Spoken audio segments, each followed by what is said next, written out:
ତମେ କଣ କରୁଛ? ବସିଛ?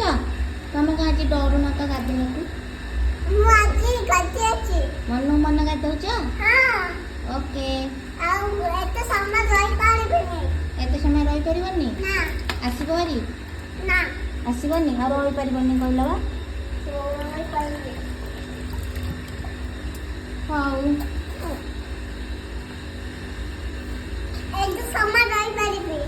ରହିପାରିବ? ଥଣ୍ଡା ହବ? ଆସୁନ? ଡ୍ରେସ୍ ପିନ୍ଧିବ? ବୁଲିଯିବ? ହଉ।